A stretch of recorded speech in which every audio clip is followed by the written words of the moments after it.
J-E-L-L-O. The Jell-O program starring Jack Benny with Mary Livingston, Phil Harris, Kenny Baker, and yours truly, Don Wilson. The orchestra opens the program with San Francisco.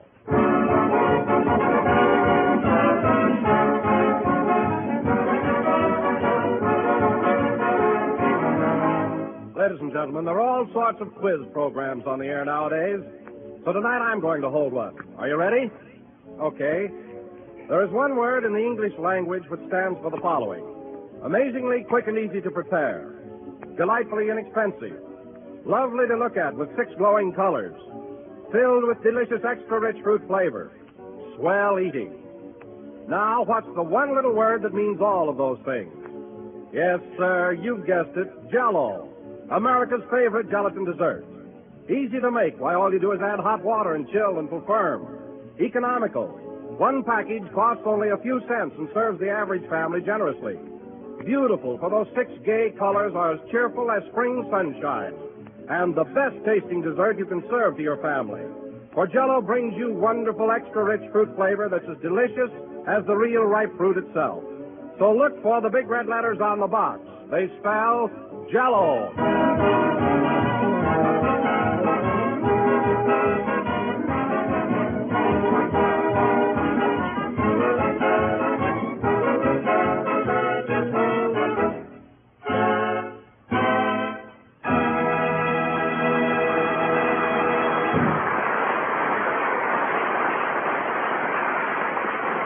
That was San Francisco, played by the orchestra. And now, ladies and gentlemen, last Sunday night we brought you a man who thought he was going to win the Motion Picture Academy Award this year, and he didn't. I was robbed. So tonight we bring you the same man who thinks he's going to win it next year, Jack Benny.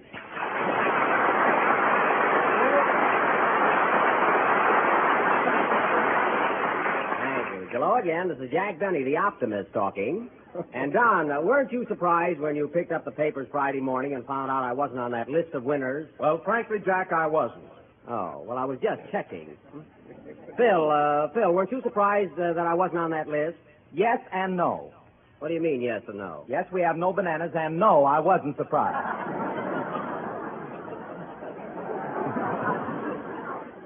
I ought to have my head examined. I've been doing comedy for 15 years, and I fall for a yes and no. Anyway, you fellas can believe it or not, but I wasn't a bit envious about Spencer Tracy winning the award last Thursday. In fact, when they handed Tracy that gold statue, I was positively thrilled. Wasn't I, Mary? Yes, sir. Jack sat right down and cheered. Sat down. What was he standing up for? The darn fool thought they were going to give it to him. Yeah, gosh, I was so embarrassed. But, Jack, what in the world made you think you were in line for the award anyway? Well, Don, I had every reason to suspect it. Because all through the dinner, people kept looking at me and whispering and then looking at me again. In fact, I was the center of attraction. Well, no wonder your toupee was favoring one ear. Now, Mary, I was not wearing a toupee. You weren't? No, it just so happened that before the banquet, I had my hair cut by a barber with one short leg.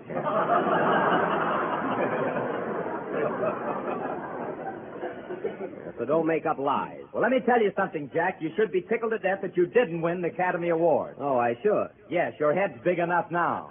Oh, so besides all my other faults, I've got a big head, too. So just to show you how wrong you are, Mr. Harris, I only wear a 6 7/8 hat. Don't I, Mary? Yeah, way up on top. Well, let's not dwell on that subject any longer. The Academy Award is over, and to tell you the truth, I was only kidding. I never expected to win it anyway. Not much. That's all you were thinking of. Who, me? Yes, when the fellow next to you passed you the salt, you said, I accept this on behalf of Paramount. All right, you little snoop. Now, let's forget it. Say, Don, we've got quite a long play to do tonight. Is everybody here? I think so. Oh, by the way, where's Kenny? I'll go out and look for him. Wait a minute, I'll go along with you. Why, Kenny, I didn't see you. Why didn't you join the conversation? Oh, I don't know, Jack. I just felt kind of blue about you not winning the Academy Award last Thursday. Oh, don't let it bother you, Kenny. It's not that serious. I didn't win it this year, so what? So hurry up, you're not a kid anymore.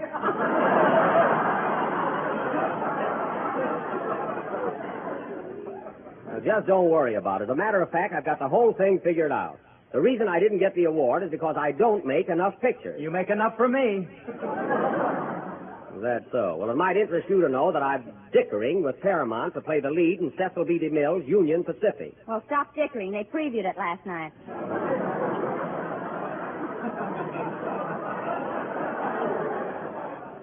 Well, it was some railroad story anyway.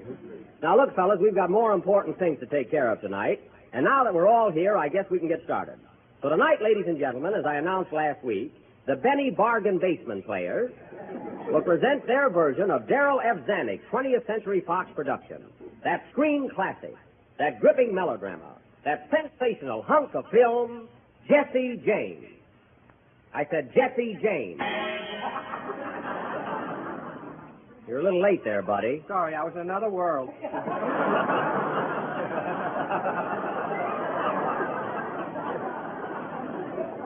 Well, stay in this one, please.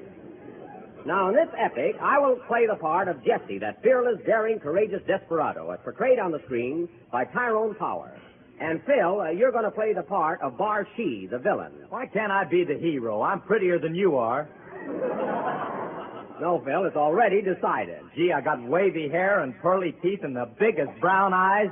Quiet, this isn't a beauty contest, Miss Encino. Now, I'm going to be Jesse James, and Mary, you're going to be my sweetheart, Zerelda. Your sweetheart? Yes, we fall in love, get married, live together 20 years, and then I get shot. Why did she wait so long? Oh, go press your hair.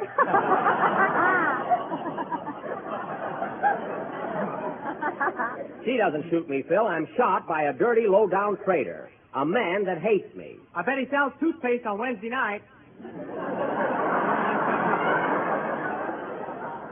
I know who you're referring to, Kenny, and I don't want that man's name mentioned on this program. It takes all the class out of it.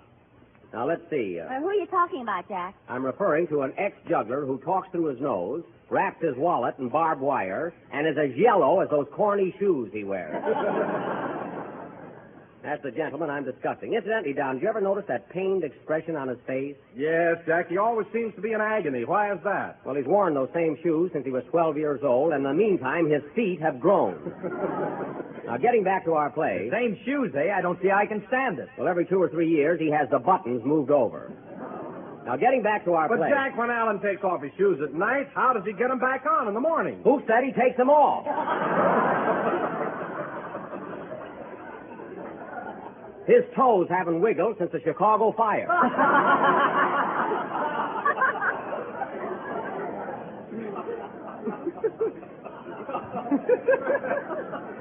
Now, getting back to our play, Mary, you're my sweetheart. Phil's the villain. Say, Jack, am I going to be in it? Yes, Kenny, you're going to be the president of the St. Louis Midland Railroad, and you're a shrewd, intelligent executive. Fine casting. Well, that's your part, Kenny. You're going to build a railroad all the way from St. Louis to California. He couldn't build one around a Christmas tree. Quiet. And, Don, you have a very important part in this play, too. Really? Yes, you're going to be a crowd of people that I hold up on the train. You've got to be a Scotchman, a Southerner, an Irishman, a Greek, and a Swede. Do you think you can do it? Oh, sure. I'm quite versatile. Okay, let's hear you try it. Now, remember, Don, a Scotchman, a Southerner, an Irishman, a Greek, and a Swede. Now, go ahead. Ladies and gentlemen, as long as it's a brow brick moonlick nick to nick, why don't you all go down to your little old neighborhood grocery store and say, sure, and begorra, it's a package of Jell-O I'm a-wanting. Very good. Push 'em off 6 flavors, strawberry, raspberry, cherry, orange, lemon, and lime, by yump and yiminy. Say, that was all right, Don. Yes, sir. You like it very much? All right, Don, don't overdo it. Now, let's see. Oh, yes, my mother, Mrs. James, will be played by, where is that lady I hired for the part? Here I am, Mr. Benny. Now, Mrs. Felton, do you think you can handle the part of my mother? I think so. I have 3 lovely Airedales. Oh, You'll do. yes. Well, I think we're all set now, so our play folks will go on immediately after Kenny's song. Take it, Kenny. Hey, Buck, ain't I going to be in this? Oh, yes, Andy, of course. I forgot all about you. I was sleeping over in the corner. Well, I'm glad you woke up. You're going to play my brother, one of the James boys. Okay, Buck.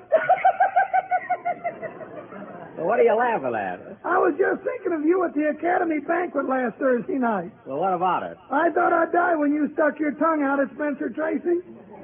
I didn't stick my tongue out at Tracy. My doctor was sitting across the room, and he wanted to know how I was feeling. Buck, you're a liar, but I love you. Andy, go over in the corner and get dressed for our play. Sing, Kenny. Mary, put on your hoop skirt and sunbonnet, will you?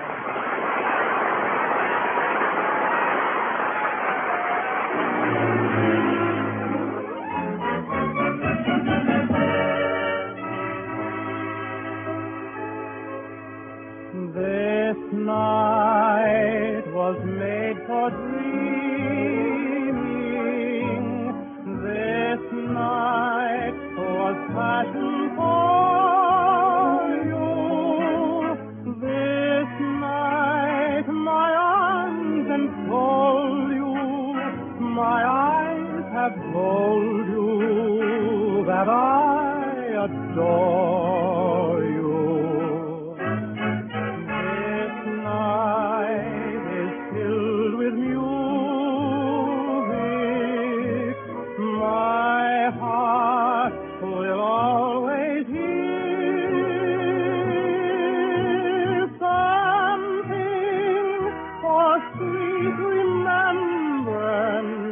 This night will be my souvenir.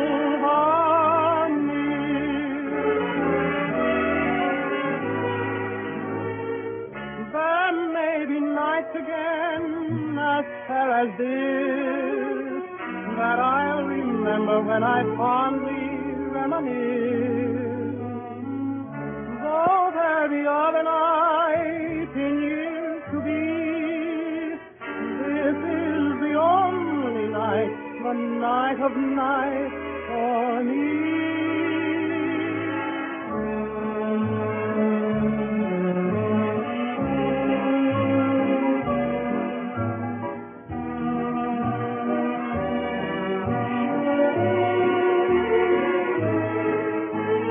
This night my arms enfold you, my eyes have told you that I adore you.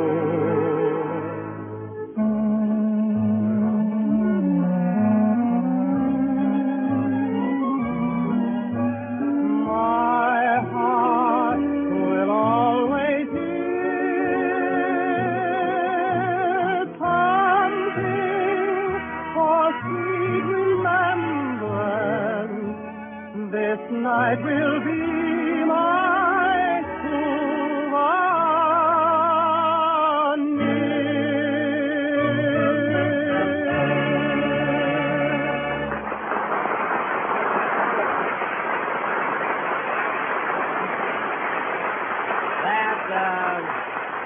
That was This Night Will Be My Souvenir, sung by Kenny Baker. And now, ladies and gentlemen, for the main event of the evening, our dramatic highlight, Jesse. How was my song, Jack? Very good, Kenny. James. The year is 1867 in the thriving little town of I'm From, Missouri. There's much excitement as the St. Louis Midland Railroad has invaded this peaceful hamlet, determined to buy for a song the property of the simple, hardy pioneers. As the scene opens, we take you to the farm of Mrs. James, located on the outskirts of I'm From. There, we find her two sons, Jesse and Juicy, at work in the barn. Juicy is gathering the eggs, while Jesse is milking the cow. Curtain. Music.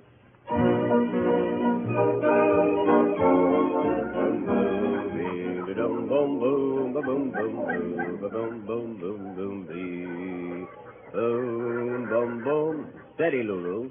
That's it. Steady now. Don't kick the pail. 1, 2.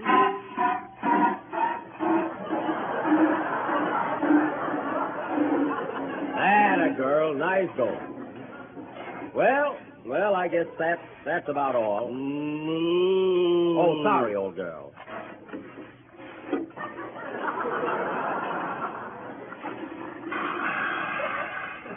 Well, 3 quarts. That's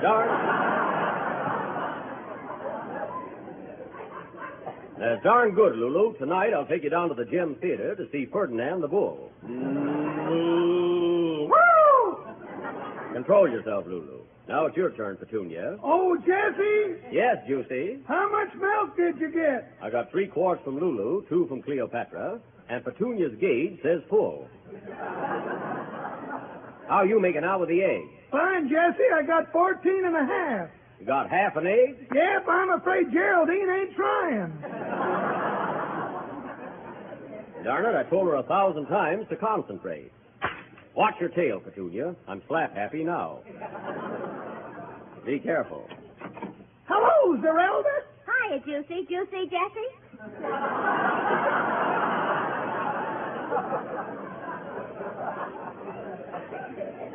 Here I am, gal, behind the cow. Oh, hello, Jesse. Say, when did you grow the mustache? Mustache nothing. Petunia, pull in your tail. Say, you're looking mighty sweet, Zerelda, but your bustle's kind of flat, ain't it? Yeah, darn that billy goat of yours. Oh, he's just being playful. He wasn't mad at you. He is now. I braided his horns. Well, it serves him right. Here's a stool, Zerelda. It's kind of hard, but sit down. No, thanks. My feet don't hurt. Well, you know best. Hey, Jesse, you ought to do something about that darn goat. He's getting too familiar. He is, eh? Yep, I bent over to tie my shoelace yesterday, and the next thing I knew, I was trucking. Time to straighten you out, eh? Say, Jesse, I came down here to tell you that those railroad men are up at the house talking to your ma again. They are, eh? Well, they're a wasting time. We ain't going to sell our farm. Not for any 7 cents an acre. How much would that amount to? Well, 35 acres at 7 cents. Let's see, 7 times 5 is, 7 times 5, that's, how much is that, Juicy? Don't ask me. You went nearer to school than I did. Zerelda, how much is 35 acres at 7 cents an acre? Well, let's see. 7 times 5. I tried that. That ain't no good. I'd like to find out, though. Why don't you count it up on your fingers? Shucks, I only got 10, and I know it's more than that. Well, anyway, they're all brained enough. I'm going up the house right now and throw them off our land. Come on, Zerelda. Better be careful, Jesse. They mean business, and they're armed to the teeth. Well, I'm armed, too. How you fix for teeth? I eat corn on the cob, if that means anything. Come on, gal, let's go. Well, you need me, Jesse? No, Juicy. I can handle those varmints myself. Let's go, Zerelda. I'll take care of them highbinders. Or my name ain't Jesse James.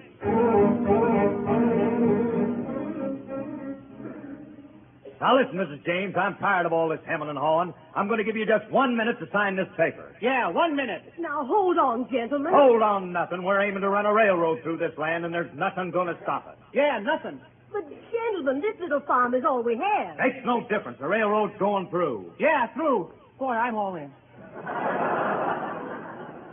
Now, here's the paper, Mrs. James. Sign right here. Very well, gentlemen. I suppose I must. Hold on there, Ma. Drop that quill. Now, listen here, Barty. I told you yesterday to stay off of this land. Well, supposing I don't. If you don't, I'll take this 6-shooter of mine, and when I get through, your nose will look like a flute. So get going. I ain't leaving here till we get the deed to your land. A deed? What's that? Hey, Barty, who's that little squirt with you? Take it easy. That's Mr. McCoy, president of the St. Louis Midland Railroad. President of the railroad, eh? That's me.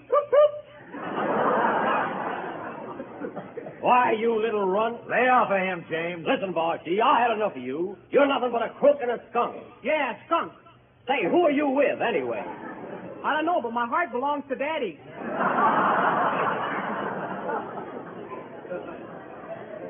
Fine president. Now get out of here, Barty, before I lose my temper, which is easily Be misplaced. careful, son. Be careful. Stay out of this, Ma. Oh, Jesse, you and I are going to get married in 2 weeks, so please don't fight with him. I must, gal. You don't want to marry a weak, spineless coward, do you? That's right. Let's call the whole thing off. But Zerelda. Come on, quit your stalling. Are you going to sign this paper or not? No, I'm not. Reach me a shooting iron, Barty. Who, me? Yes, you. Not me. Come on, Barty. I'll give you one more chance. Are you getting out of here or not? I'm not a budgeon. What are you going to do about it? This is what I'm going to do. Take that. Oh, yeah? Take that. All right, now you take that. See, you guys sure can take it. Well, Barty, have you had enough? You keep out of this, Ma. Well, how about it, Barty? Are you willing to call it quits? Yeah, I'll call it quits. But you ain't heard the last of me, Jesse James. We're going to build a railroad through this farm, and we're starting tomorrow. A pretty speech, Mr. Barkeep. But it ain't going to happen here. You find out. Goodbye. So long. Lift me up, more. I'm full of lead. End of Act One. Act Two will follow immediately after a short rendition by Professor Harris and his Silver Cornet Band. Play, Barkeep.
That was a medley of popular selections played by Professor Harris and his band. And now for the second act of our play, Jesse James. Take it, Mr. Wilson. 2 years later, the James family has stubbornly refused to give up their land, and we find that the railroad company has built its tracks not only on the farm, but right through the middle of the James house. So let us tune in on this happy little group. Oh, Jesse! Juicy! Yes, Ma. Breakfast is ready. I'm a-coming. Me too. What are we having, Ma? Orange juice, ham and eggs, wheat cakes, apple pie, and cinders. Cinders, we've been getting a lot of them ever since those darn trains have been running through the house. Last night when I was sound asleep, a cattle train came through and woke me up. Woke you up? Yeah, I was wearing a wool nightgown and the sheep all yelled, "Hiya, Mom!" Well, don't complain. On Mother's Day, they may throw candy at you. Doggone that railroad. I was eating a piece of toast the other morning, and the conductor reached out and punched me and it. It sure is a nuisance. Now sit down, boys, and eat your breakfast. Just a minute more. I'm going in the bathroom and wash my hands. All right, son. Be careful crossing the tracks. Ah, well, doggone, I was marooned in there 3 hours yesterday on account of a slow freight.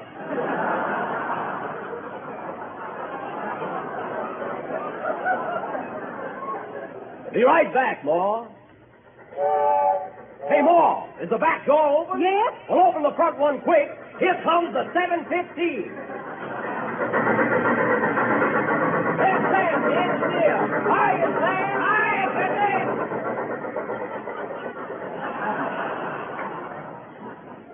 Hey, that train was really flying this morning. Yeah, it must have been doing at least 60 through the living room. Yes, sirree. Now sit down and eat, boys, before your breakfast gets cold. Here's your orange juice, Jesse. I don't want any more. Give 'em a juice to Juicy. I'm going to dig into these ham and eggs. Boy, they sure look good. Jesse, how long are you going to keep on being so stubborn? Why don't we move to another farm where it's peaceful and quiet? Listen, Ma, what's the use of moping? These railroads won't last. It's just a fad. That's all. That's what they said about underwear, and now everybody's wearing it. All but me. I'm a holdout. Say, Ma, these wheat cakes are sure humdingers. How do you make them? I take 2 hums and 3 dingers and stir 'em up. Well, they're mighty good. You just wait till tonight, son. I got a treat in store for you. We're going to have some Jell-O.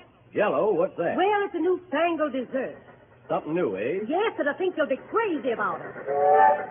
No kidding. It's economical, easy to make, and comes in 6 delicious flavors. Well. Strawberry, raspberry, cherry, orange, lemon, and lime. bullshit. But you gotta insist on the genuine Jell-O and look for the big red letters on the box. Well, I'm sure looking forward to it. Say, Jesse, look who's coming down the track. Oh, yes. Hello, Zerelda. Hiya, boys. Hello, Mrs. James. Hello, Zerelda. Sit down on that switch and have some breakfast. Oh, no, the last time I sat down there, it threw me. Well, Zerelda, it's been 2 years now that you promised to marry me, and we still ain't hitched. Jesse James, I told you 1,000 times I ain't going to marry you till you move out of this house. I can't stand all these trains going through. Why not, gal? There ain't no privacy. Them traveling salesmen keep winking back at me.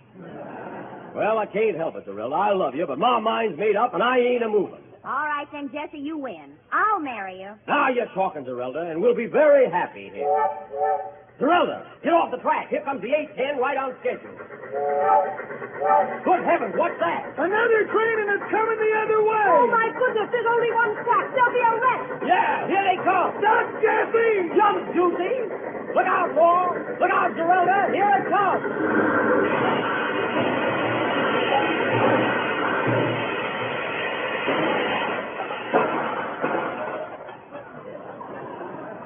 Darn it, my wheat cakes are ruined. Are you all right, Paul? Yeah, I'm all right, son. Where's Juicy and Zerelda? Here I am up on top of the caboose. This is me with the red lantern beanie. Well, this is the last straw. Come on, everybody. We're a-moving. This will be continued next Sunday night. What's the next step in the career of Jesse James? Will he become an outlaw? Will he marry Zerelda? Will they have any children? Tune in next Sunday night and find out. Playfield.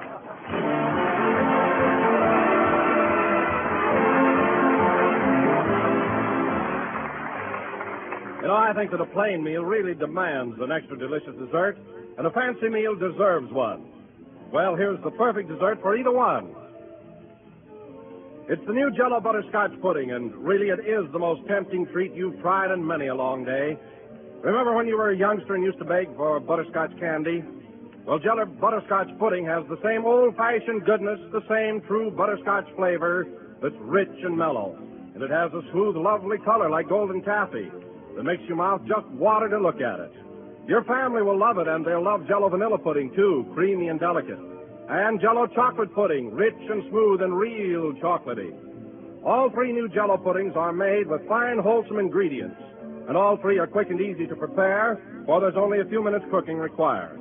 You'll find the simple directions on every package, and it's a handy idea to buy 3 packages at a time. So ask your grocer tomorrow for Jell-O butterscotch, vanilla, and chocolate pudding, the real homemade kind. This is the last number of the 22nd program in the new Jell-O series, and we will be with you again next Sunday night at the same time when we will continue with the adventures of Jesse James. Well, Mary, I got to run along now. Carmichael, my polar bear, has a bad cold. He has. Yes, he's acting so ornery, I think I'll give him a hot lemonade. You better give it to him through a long straw. That's an idea. Good night, folks.